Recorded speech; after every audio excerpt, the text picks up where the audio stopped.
Okay.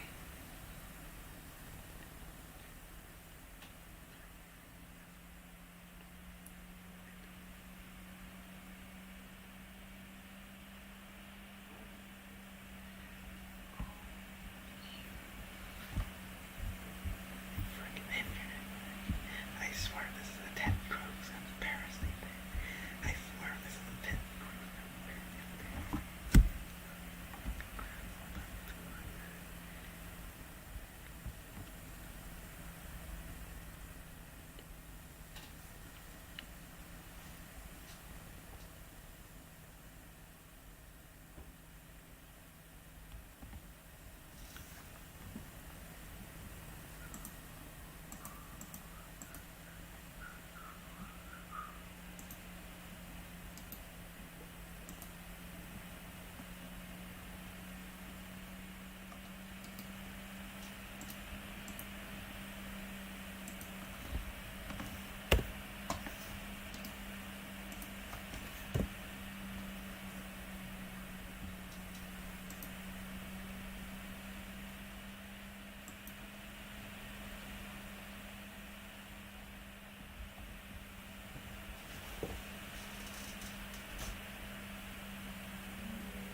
slow.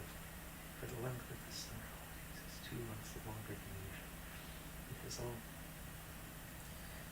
always gone as follows. For the past 8 years, school ends. I have no contact with them. I get a little work done, and I disappoint my parents. To this very day, I have still not been employed for work. Perhaps I should look for volunteer work. I could, and I will eventually get a vote for what I have done. Well, I have done volunteer work in the past years, 2015 to 2016, but they all share the common burden. They're mostly for public events, and I absolutely hated communicating with children. The work I did was not too great of an extent, mostly just to reach the minimum of 30 hours work experience required to graduate high school. Alas, it was not something I felt qualified for, and since I live in a suburban area with very little activity going on, the only places that do hire people are stores, restaurants, and places where communication with other people is a must. That is where I give up. I can hardly communicate with people, let alone have a conversation. What's the point of studying if I won't be getting a job? Wow. Unlike other, there was a shining ray of hope. Indeed, I could spend time with a friend. During this summer, I had very little contact with any people, nor any hard work to do. My life was mostly spent on the computer. I've been hooked to MapleStory private nostalgic servers for about 2 years. What kept me playing it was the fact that it was both online and nostalgic. Also, for 2 years I had the lust to go back to the past, nostalgia being overdosed, back at the time when I played MapleStory for the first time. A more innocent time when making mistakes did no harm from when we were little kids, but today we're in our late teens and early 20s. Everyone has their own life and their own friends. Some will live onward successfully while others won't. MapleStory served as my main means of communicating with people. Yes, it's pathetic. And that I was sure that my abilities to communicate wouldn't improve. My parents also keep telling me that it is no good, but there are less obstacles to starting a chat than to talk in real life. No one could hear my stuttering voice or sense my swelling nervousness and shyness. In fact, I could sometimes even find people who were interested in my opinions about others. I didn't even mention much, but it's a hell of a lot better than real life. But like real life, these relations were short-lived, usually lasting a few weeks. They would always find a better person to talk to than me. For everyone I knew, it was time that I always made my imperfections more and more obvious. It wasn't their fault either. The logical choice would be to stick with better people. I eventually got bored of MapleStory. All I would do was spend time letting other people reach experience points for my kills in exchange for in-game currency. The only motivation at that point came from their appreciation for my time spent. And I was good at it too. The leech at Wolf Spiders felt like it was the last one I'd be doing. The buyers hoped I'd continue longer, but I said I was feeling down. But there was one buyer who stopped and asked, "Oh." It took me some time to answer. If I flat out stated my problems, he would surely think I'm a freak. I gave a vague clue of my problems, saying that I was too shy and can't find work. However, he just decided to bluntly tell me his problems in life. He had problems, I was thinking, so that lifted up all my constraints of fear for saying what I should not disclose with any normal person. He immediately became my current friend. Will this friendship fare more in a week or two? I have no idea. I felt a lot more hopeful this time.